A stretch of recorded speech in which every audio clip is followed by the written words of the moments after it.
Welcome. Thank you so much for joining us today.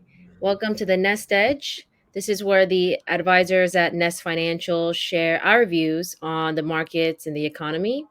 We named this the Nest Edge because we have a unique way at looking at data that gives us an edge over the choppiness of the various financial markets and news cycles. Um, we are not here to discuss any investment advice, but rather provide non biased education for you to make informed decisions. If you know someone who is seeking investment advice, financial planning advice, or would like to discuss how they can enhance their own portfolio, please feel free to send them our way. They can drop us a line at info@nestfinancial.net, and we'll be glad to set up a one on one. Throughout the webinar, if you do have any questions, please feel free to pop them in the chat box and we'll get to them later on in the webinar. Prior to holding this webinar, we did receive a few questions from attendees. So we will address those during today's discussion.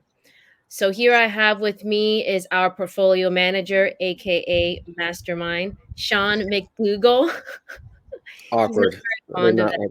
but Yeah, no, not fond of it. And for my little disclaimers today, if I sound like crap, it's because I feel like crap. I'm battling a sinus infection right now. I'm on the back nine of it, but it sucks. I'm on day 4 of this one. It's just miserable. So I'm sure I sound terrible, but that's the reason why. well, thank you for being with us here today, Sean. Of Um, course. we so in this month's newsletter, as you know, we Sean talked about one of the biggest headlines of the year, which is the war between Russia and the Ukraine. Simple as that.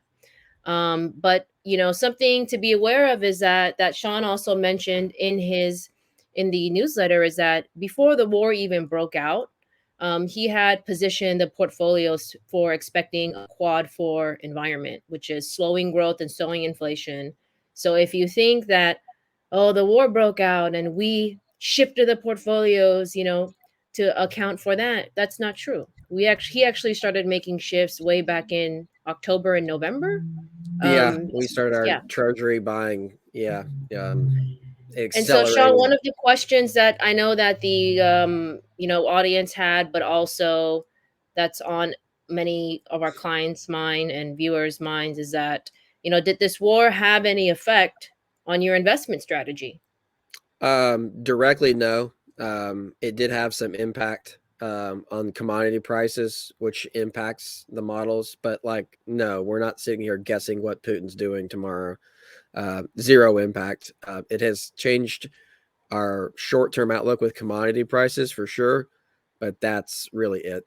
I follow the data. I don't guess which way lunatics are going to, steer this special military operation, as he likes to phrase it. What a joke. Well, it's good that we're staying on course. What you know in terms, you had mentioned commodities. So in terms of investment strategy, are going into more commodities part of that, or No, are we staying with gold and no, treasuries? yeah, we still view this as so. This is a pretty unique quad four in that the commodities are still probably going to be decelerating because what they're comping up against is still outside of oil. Oil is obviously gone stratospheric. That's not the word. What is it trading at right now?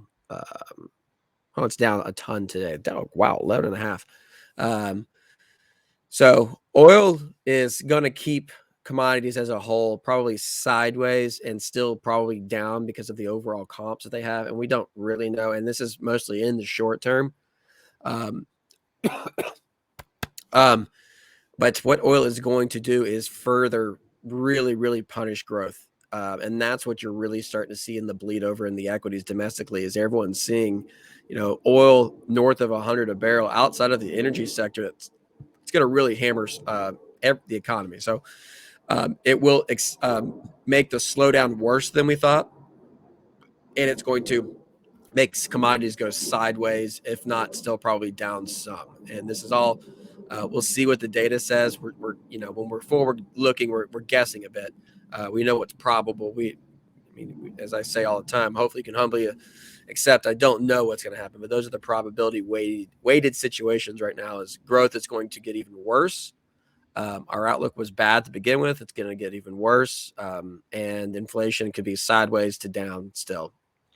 So just to clarify, when you say it's going to get worse, that means in terms of growth, that means growth will slow down We had GDP going, rapidly.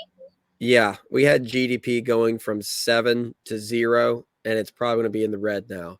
Hmm. Just oil affects so much, and at 112. What did I say a second ago? 109, 109. It's down almost 12 today. At $109 a barrel, that just really slows things down. I mean, it's up 100% in the last 6 months. Hmm. Let me look. It's insane. I'm sorry, only 65% in the last 6 months.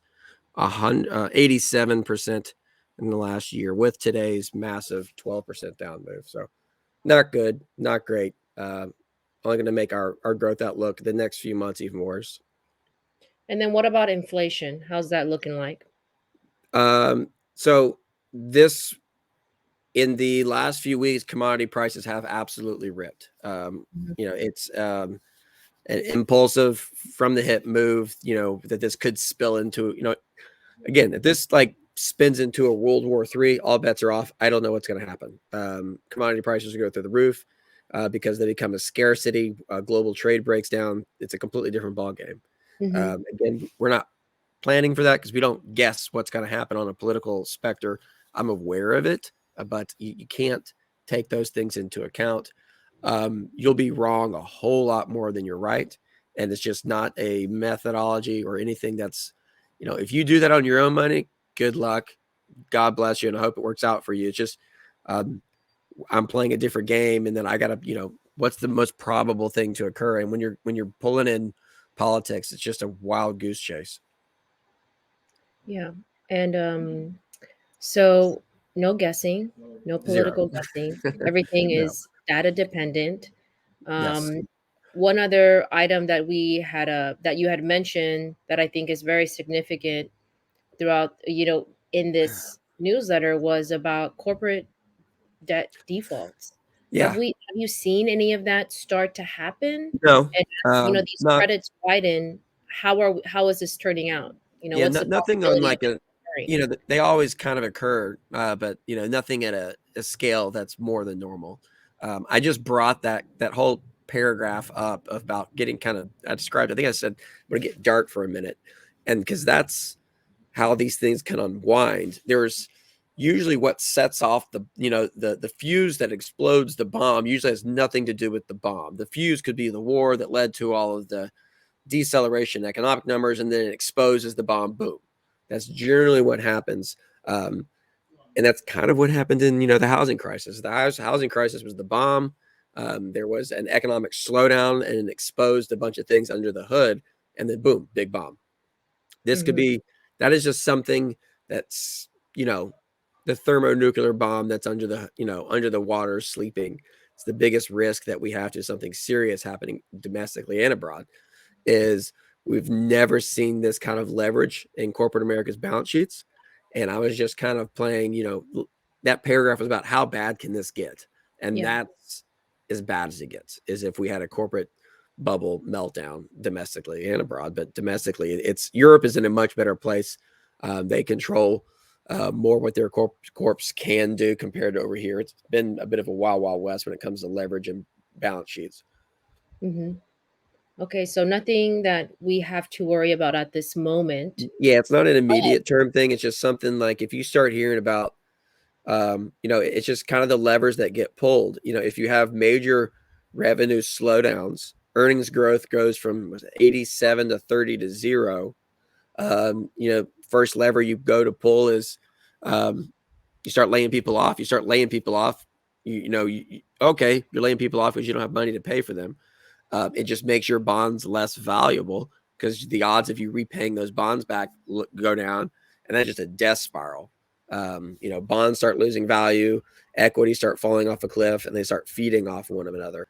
And so that's really what the paragraph is about: is war. This war could be the third party external fuse to cause the corporate bubble to unravel. I would say the odds of it, if you wanted to put a gun to my head, 20% chance it happens.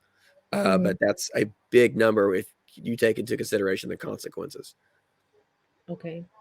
So overall, looking at investment strategy, our positions, possibility of corporate debt default, this bursting of a bubble, the war is just one catalyst and one possibility that could Yeah. turn all of these things around, but it's not the deciding factor on where we go, right? Or No. like where we're at and where we're going. Is that And right? absolutely correct. A bond bubble would just be a consequence of the environment that we're in. We're not going to position for a bond bubble specifically because of the bond bubble. Like it's just it's a consequence. It's a symptom of a problem. You'd never see. I mean, unless you're running a super hyper focused sector hedge fund, and that's what you do. I guess that's the only reason why you would position that away. But Hmm. that's a big swing or a miss thing to make a call like that. Um, Hopefully that answers that question. Yeah, yeah. Sorry, I just wanted I'm to I'm a like little foggy. reiterate. Yeah. I know, Sean. We'll wrap this up pretty Can you soon. edit my voice? Get some. I'll put some auto. Let's put some auto tune on it. It Make it can't be sound like. worse. You. It can't be worse. Well, I do want to open it up to the floor for any questions that you have. I hope that we have answered the questions that attendees had sent to us prior to this webinar. If you do have any questions, please feel free to pop them in the chat box. Um, One other thing I wanted to touch on are the numbers, Sean, and our positions in our current portfolio. So, Yeah. Um, looking at, I think moderate is the one, a moderate portfolio, middle of the way or middle of the road portfolio that we have. What are we in those positions? I we've been understand yeah Treasury holds. been very positioned very similarly the last. I haven't done a ton of trading on any of the models lately. Mm-hmm. Everything has been pretty trading. Um, Moderate's got 5% equities domestically. It's got staples, consumer staples. We are long Indonesia, and in some models we're long Philippines. Currencies is pretty big. It's 19% currencies split between um, the U.S. dollar and gold, and then 35% treasuries across 6 different ETFs, and then 40% cash. Great. So right now Um, you're just sitting tight. Yeah, there's I'm going to the 10-year yield is popping back up to the top end of its range. I sold some treasuries last week when the 10-year yield was down around 170, and I'm going to probably add that position back if it gets into the mid to high 190s. That's really like the reason we're positioned the way we are. Those events haven't even happened yet, and the bonds are just going to get us paid even more. Um, Mm-hmm. the 10-year yield, wherever it is now, it's probable it's going to be below 1 when this is all said and done. We were positioned this way because of the slowing economic data that's about to start coming out this month. I That's think right. therefore a lot of people are going to get sideswiped. There's going to be some big jumps around the market because they think the only reason this market was down was because this whole Russia or Ukraine thing. Yep. It didn't help for sure, for damn sure. But a lot of people are going to get surprised. They're going to be like, this market is crazy. It's going up. And like, no, you just got to pay attention to what the bond markets are telling you, what the currency markets and tell you. And we'll be fine. We're gonna be kind of boring for the next 2 months. I hope everyone's okay with that. Mm-hmm. S&P's down 10. We're nowhere near those numbers. So it's like, an easy breezy, kind of taking our time. Our largest positions really have started working for us not until like the last few weeks. So these next couple months, um, you had mentioned that there will be some information released by companies, right? So comps comparing from last year to this year. I mean, this year's going to be way lower, in Yeah. terms of revenue Yeah. and growth and things like that. And that's going to have even a bigger impact on equity markets, right? The corporate America's numbers, the federal numbers across the board, we're going in these next few months against most uncomparable numbers, hopefully, in the history of mankind. Mhm. And that's by and large where we're positioned. A lot of people are going to assume that's they're focused so much on this Russia thing, understandably so, because it's a tragedy. But it's strange, but I have to ignore that. I don't. That does not matter. It does not matter. I don't care. Stick with the process, and we won't make as many mistakes. That's all you're trying to do is be right more than you're wrong, and when you're wrong, be right for that reason. Was that no? When you're wrong, be right. Something Wrong like for the right reasons, there we go. Yeah, I can't even say my right? sayings today. Wrong for the right reasons Yes, and there we right go. for the right reasons. There we go. Yeah, it's a tongue twister, So, especially when your head's exploding. But well, is well, I don't see any questions coming up in the chat box, and so, Sean, is there anything else that you would like to add?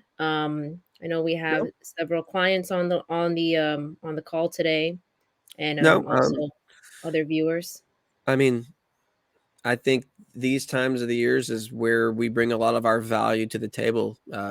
We're trying to take the volatility out of the account balances and making sure things are steady eddy, um, especially compared to what you're seeing in domestic equity markets. And we've done that this year so far. And in the last few weeks, we've really shown we can make money in these environments with getting paid on our treasuries and gold positions. And this party for us is just getting started. And the real fun's going to start the second half of the year when all the data has shaken out and we can start going back on the other side, and we'll flip the models right back to where they were, like they were all year last year. So you're not going to see a whole lot of moving around in the next few months. We're going to be trading around our core positions. And then when the data says go, I will press the pedal and we'll start changing up the models aggressively. Great. Awesome. So you heard it, folks. I mean, we're staying the course. And if you know of anyone who is facing a lot of volatility in their portfolio and they keep hearing the reason of this war is just tearing my portfolio up, I mean, It's a that's very a lazy reason. comment. Yeah. But following the data is is Allows going to you to be the say. key to, as Sean mentioned, avoiding this type of heavy volatility and craziness that's going on in the markets. So if you know of anyone, or even if you are a viewer yourself, a new viewer, and would like an overview, or would like a review of your portfolio, please feel free to send us an email. We would be very happy to take a look. But yes, so again, if you know anyone, please feel free to forward them this webinar. You'll be sent a recording when we're done.